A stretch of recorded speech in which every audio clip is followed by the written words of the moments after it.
사랑하는 여러분, 제가 지난주에 장로님 한 가정에 신방을 다녀오게 되었습니다. 예배를 마치고 집 앞에 나오는데 집 앞에 꽃밭이 있었습니다. 여러 꽃밭이 있었는데 그 꽃밭에 보면서 그 오색 빛깔의 꽃들을 보니까 제 마음에 감동이 생겨나기 시작했습니다. 꽃을 보니 너무 아름다웠습니다. 그래서 하나님 앞에 이렇게 기도를 하였습니다. 하나님, 꽃이 너무 아름답습니다.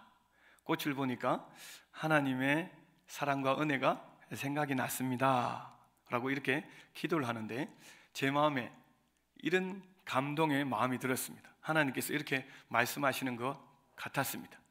내가 너에게 기쁨을 주기 위해서 이 꽃을 만들었단다 라는 그런 생각이 들었고, 내가 너를 얼마나 사랑하는지 이 사랑의 증표로 이 꽃을 만들었다라는 그런 느낌이 계속 들었습니다. 그러면서 하나님 앞에 더욱더 감사하면서 찬양을 하게 되었는데요, 찬양하는 중에 저의 지나온 인생을 조금씩 이렇게 생각하게 되었습니다. 그 당시에 조금 떠오르면서 제가 하나님의 사랑을 잊어버리고, 하나님 저를 사랑하십니까? 정말 사랑하십니까? 하나님 정말 저를 기뻐하시고 좋아하십니까? 라고 하나님 앞에 원망 섞인 그런 불평의 이야기를 한 때가 떠올랐습니다. 하나님께 불신의 그런 마음으로, 하나님 정말 저를 좋아하시고 사랑하십니까? 정말 저를 좋아하시고 사랑하신다면 왜 저를 이렇게 힘들게 하시고 어렵게 하십니까? 라고 하나님 앞에 막 소리를 쳤던 그런 때가 떠올랐습니다.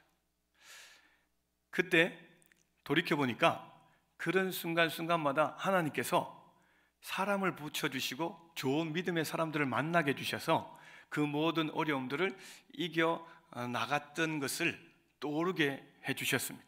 계속 힘들 때마다 이런 사람이 저에게 믿음을 주셨고, 또 하나님을 잘 믿을 수 있도록 도와주셨고, 함께 해주셨고, 이끌어 주셨고, 또 기도해 주셨다라는 것을 계속 생각하면서 제가 이렇게 막 기도한 것이죠. 하나님, 정말 주님이 저를 사랑하시는군요. 하나님, 왜 저를 사랑하십니까? 저같이 불평하고 믿음 없는 이 죄인을 하나님께서 왜 그렇게 사랑하셨습니까?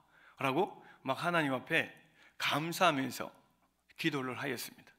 그때 제가 암송하고 있는 말씀 중에 스바냐 3장 17절 말씀이 떠올랐던 거죠. 너희 하나님 여호와가 너희 가운데 계시니 그는 구원을 베푸실 전능자시라. 너로 말미암아 기쁨을 이기지 못하시며 잠잠히 너를 사랑하시며 너로 말미암아 즐거이 부르며 기뻐하시리라.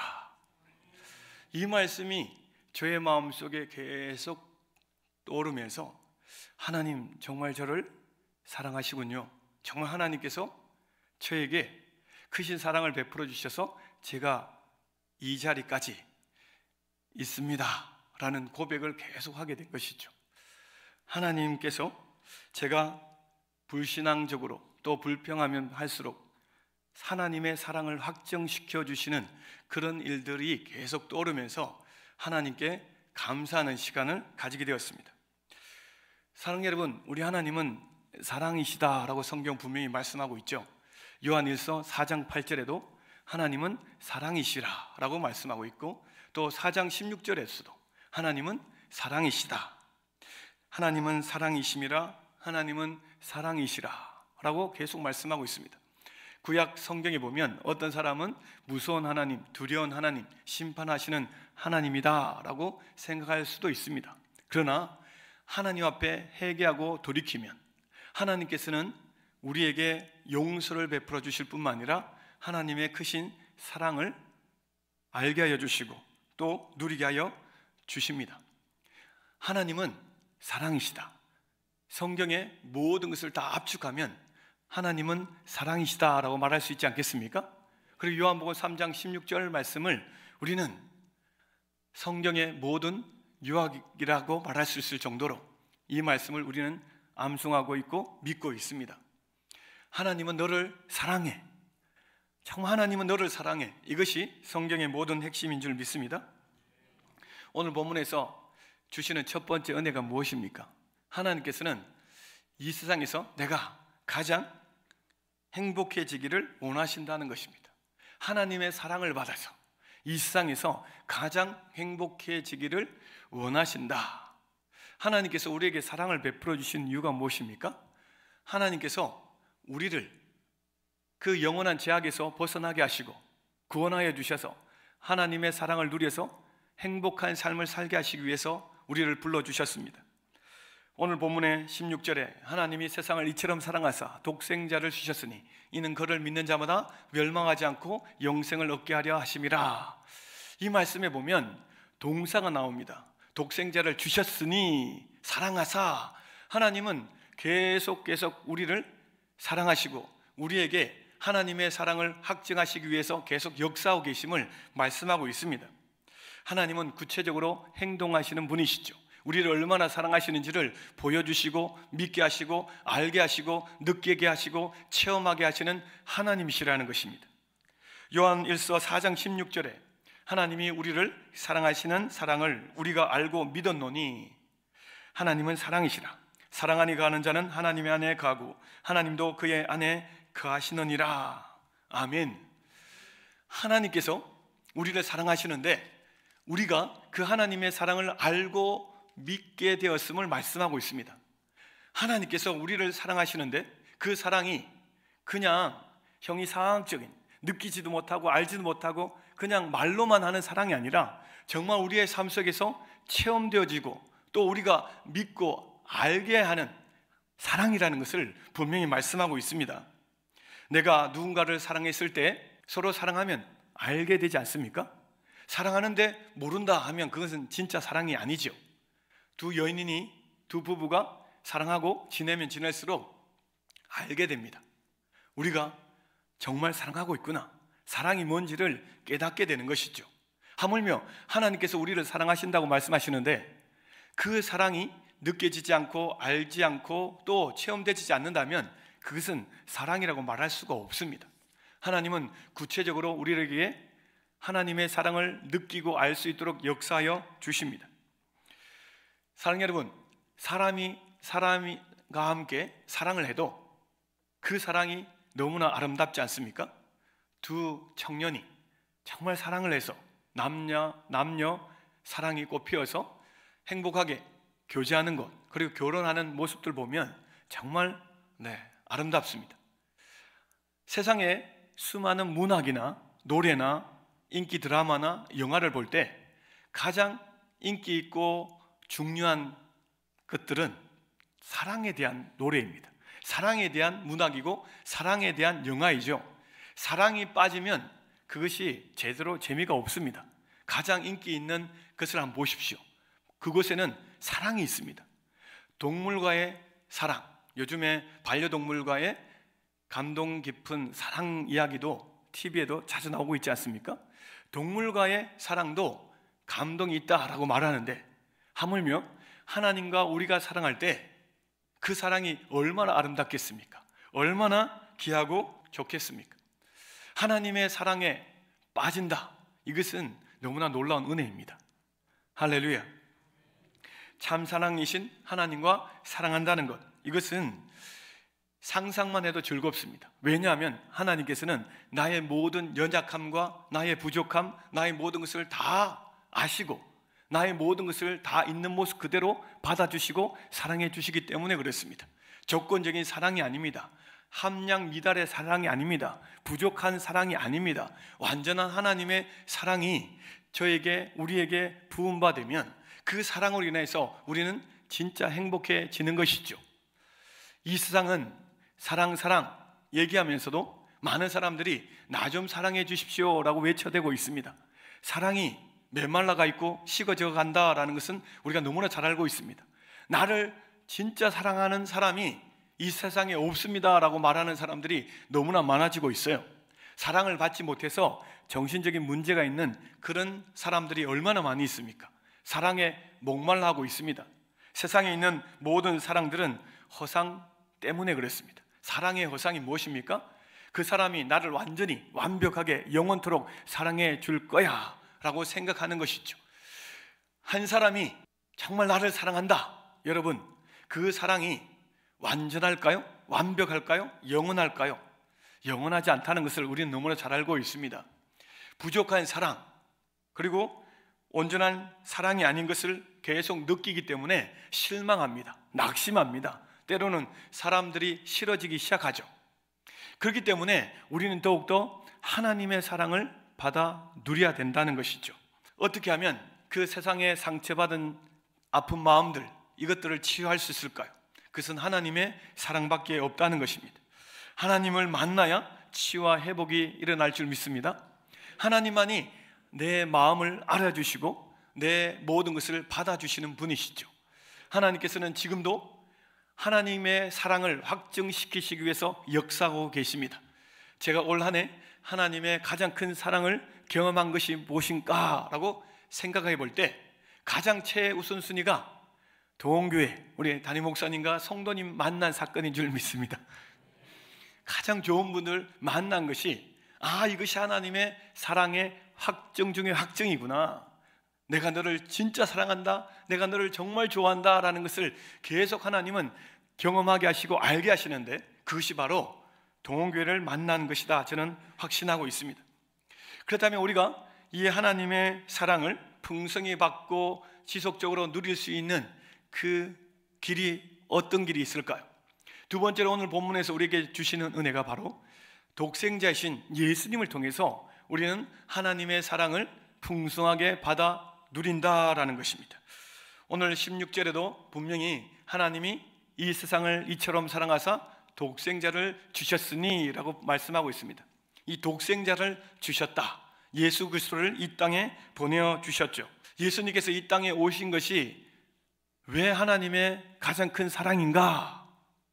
사랑하는 여러분, 예수님께서 이 땅에 오셨을 때 복음을 전하시고 가르치시고 치유와 회복을 하셨지만 궁극적으로 저와 여러분의 죄를 사하여 주시기 위해서 십자가에 못 박혀 죽으셨습니다. 이 땅에 오신 이유가 우리를 살리시기 위해서 예수님의 생명, 모든 것을 다 내놓으셨죠. 하나님께서 가장 사랑하시는 독생자 예수님을 이 땅에 보내셔서 죽게 하셨다. 우리를 살리시기 위해서 예수님을 이 땅에 보내셨다. 십자가에 못 박혀 죽게 하셨다. 이 사실만큼 확실한 하나님의 사랑의 확증이 없다는 것입니다. 요한일서 4장 19절 말씀 우리 같이 한번 읽겠습니다. 우리가 사랑함은 그가 먼저 우리를 사랑하셨음이라. 하나님께서 먼저 우리를 사랑하셨다라고 말씀하고 있죠. 예수님을 이 땅에 먼저 보내신 것은 우리를 먼저 사랑하셨다라는 증거입니다. 우리가 하나님을 먼저 사랑한 것이 아니고 우리가 교회에 나온 것이 우리의 힘으로 나온 것이 아니라 하나님께서 우리를 불러주셨습니다. 하나님의 사랑을 알 수 있도록 우리를 이 자리를 불러주신 것이죠. 그래야 해서 하나님의 사랑을 어떻게 알아갑니까? 말씀을 통하여서 하나님께서 나를 먼저 사랑하셨는데 그 사랑이 예수님을 이 땅에 보내셨고 십자가에 못 박혀 죽게 하셨구나, 이것을 믿게 하여 주신 것이죠. 독생자가 이 땅에 와서 죽었다. 여러분, 하나님께서 모든 것을 다 쏟아부으셨다라는 말이 아니겠습니까? 가장 소중하고 가장 중요한 예수님을 이 땅에 보내셨고 모든 것을 다 쏟아부으셨는데 이 하나님의 사랑이 얼마나 크고 놀라운지 여러분, 예수를 믿으면 믿을수록 이것을 알게 하여 주십니다. 가장 큰 사랑을 받은 사람이 누구인지 주님은 알게 하여 주신다는 것이죠. 자, 로마서 5장 8절 말씀을 같이 한번 봉독하겠습니다. 우리가 아직 죄인 되었을 때 그리스도께서 우리를 위하여 죽으심으로 하나님께서 우리에 대한 자기의 사랑을 확증하셨느니라. 아멘. 하나님은 저와 여러분을 가장 사랑하신다, 이 세상에 그 누구보다도 가장 사랑하신다라는 그 사랑의 확증을 보여주셨습니다. 예수님을 통해서 보여주셨습니다. 지금도 계속 하나님께서 저와 여러분을 사랑하고 계심을 계속 확증시켜 주시고 계십니다. 하나님께서 우리의 삶 가운데 동행하시고 함께하시고 역사하시고 도와주시고 기도에 응답을 주시고 치유와 회복을 주시는 모든 것들이 무엇입니까? 바로 내가 너를 사랑하고 있다, 내가 너를 좋아하고 있다라는 확증인 줄 믿으시기 바랍니다. 하나님께서 계속 이 사실을 믿게 해주세요. 우리가 예배 드리면 드릴수록 하나님의 사랑을 알게 하여 주시고 깨닫게 하여 주신다는 것입니다. 제가 믿음이 연약해지고 막 분주하고 바쁠 때는 꽃을 봐도 아무런 감동이 없었습니다. 왜냐하면 사역이 우선이고 열매가 우선이고, 그리고 제가 추구하고자 하는 그 목표가 우선이었습니다. 주변을 돌아보기보다는 하루하루 살아가기가 너무나 분주하고 바쁘고 힘들 때일수록 정신없이 막 살아간 것이죠. 그런 삶 속에서도 하나님은 끊임없이 우리에게 기쁨을 주시려고, 저에게 기쁨을 주시려고 역사하여 주셨다는 것을 돌이켜보니까 좀 알게 되었습니다. 하나님께서 그 순간순간에서도 이런 기쁨을 주셨구나. 자녀를 통하여서도, 또 사역을 통하여서도, 또 성도님들을 통하여서도, 또 담임 목사님을 통하여서도 계속 하나님께서 기쁨을 주셨고, 하나님이 저를 얼마나 사랑하신지를 계속 확증시켜 주셨습니다. 그때마다 잘 깨닫지 못했었는데 어느 순간부터 하나님의 사랑이 느껴지기 시작하였습니다. 하나님께서 정말 저를 사랑하시고 좋아하신다라는 것을 조금씩 계속 알게 된 것이죠. 사랑하는 여러분, 그 하나님의 사랑을 어떻게 깨달아졌느냐 하면 로마서 5장 5절에 보니까 하나님의 사랑이 부음바되었다라고 말씀하고 있습니다. 하나님의 사랑이 그냥 물이 쫄쫄쫄쫄 흐르는 것이 아니라 폭포수처럼 막 하나님께서 부으시고 계시다는 것을 알게 됩니다. 하나님을 믿으면 믿을수록, 예수님을 가까이 하면 할수록 하나님의 사랑을 계속 풍성하게 받게 되죠. 제가 나이가리아 폭포를 가본 적이 있는데요, 그 폭포 근처에 가니까 거리가 좀 있는데도 불구하고 그 물보라가 계속 일어났습니다. 가까이 가지도 않았는데 물보라가 계속 다가왔어요. 그리고 비옷을 입고 근처 가까이 갔는데 그 소리가 얼마나 크고 웅장한지. 하나님의 사랑이 그냥 수도가 물처럼 이렇게 나오는 것이 아니라 그 나이가리아 폭포처럼 하나님의 그 사랑이 부어지고 계시는 줄 믿습니다. 하나님의 사랑이 부어진다라는 것이 무엇이냐? 지금도 이 자리에 앉아 있다는 것입니다. 나의 힘으로, 나의 지혜로 믿음을 우리는 유지한다라고 생각하지만 천만의 말씀입니다. 하나님의 사랑이 부어지고 있기 때문에 우리가 믿음을 지키고 더 굳건한 믿음으로 나아가며 이 자리에서 예배하고 있는 것이죠. 하나님은 계속 우리에게 사랑을 부으시고 계십니다. 또한 그 증거가 무엇입니까? 바로 우리는 더욱더 예수님을 알아가고 닮아가는 것입니다. 한 해가 지나면 지날수록 우리의 믿음이 더 성장하게 되죠. 더 하나님에 대한 믿음이 견고해집니다. 이것은 하나님의 사랑이 계속 우리에게 부어지고 있다라는 것입니다. 에베소서 2장 10절 말씀 보면 우리는 그가 만드신 바라. 하나님께서 우리를 만드시고 계십니다. 걸작품으로 만드시고 계시죠. 하나님 계속 우리를 아름답게 빚어 가십니다. 믿음의 사람으로 만들어 가시죠. 제가 예전에 그 피카소 작품 황소머리에 대해서 기사를 본 적이 있습니다. 이 황소머리 여러분 아십니까? 사진을 한번 띄워봐 주시면 되겠습니다. 이 피카소라는 사람인데요, 1942년에 이 사람이 황소머리를 만듭니다. 이 작품을 만드는데 이 황소머리를 만들 때 이 재료가 무엇인지 아십니까? 길거리에 버려진 자전거였어요. 낡은 자전거를 가지고 이것이 무엇에 쓸까라고 생각하다가 이 낡은 자전거, 버려진 자전거도 좋은 작품이 될 수 있다라는 생각에 가지고 옵니다. 그러면서 피카소가 이 작품을 완성하면서 이렇게 얘기하죠. 쓰레기라 해도 위대한 가능성을 발견하면 그것은 예술품의 재료가 될 수 있다라고 얘기했습니다. 쓰레기라도 위대한 가능성을 발견하면 작품이 될 수 있다, 걸작품이 될 수 있다라고 얘기했습니다. 런던에서 이 작품이 경매가 되었습니다. 얼마나 팔렸을까요? 경매 금액이 얼마일까요? 300억이 넘었습니다. 300억.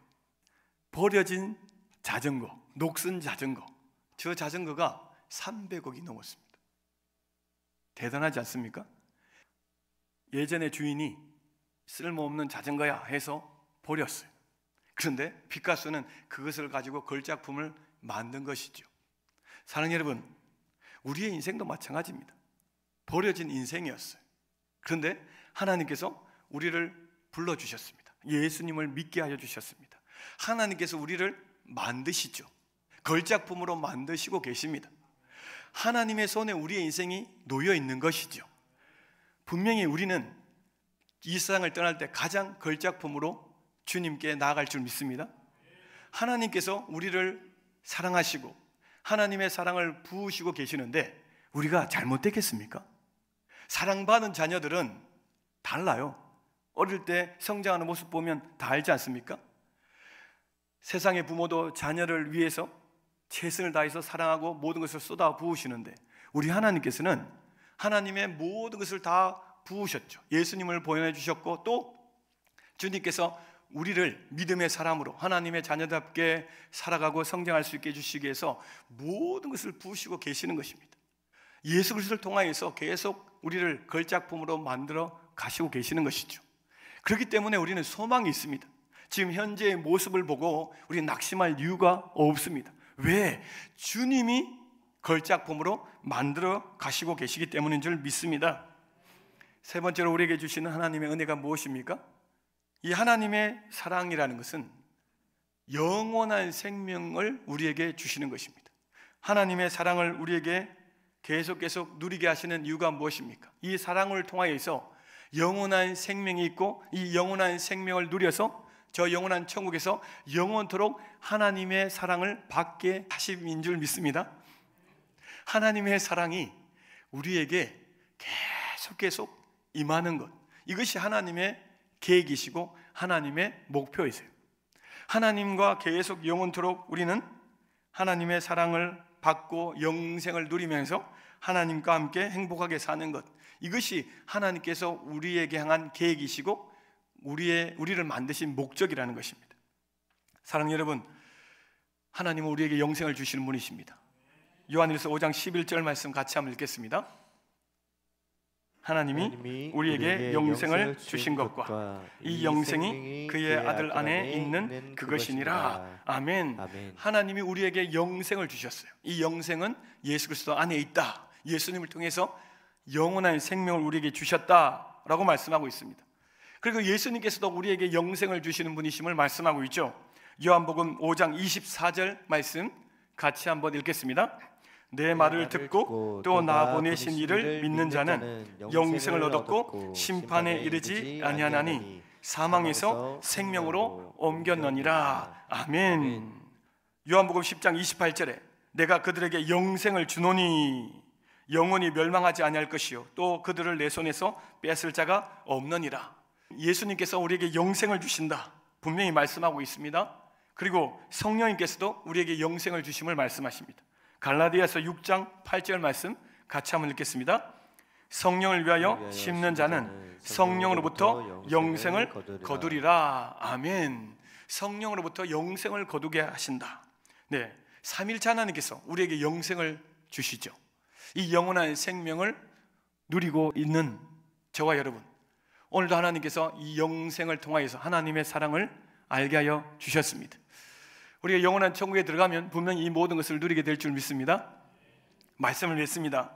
하나님은 사랑이시라. 하나님은 나를 가장 사랑하시고 나를 좋아하신다. 이것을 하나님은 계속 삶 속에서 알게 하시고 느끼게 하시고 체험하게 하시고 또 믿게 하여 주십니다. 이 일을 위해서 계속 역사하고 계시는 것이죠.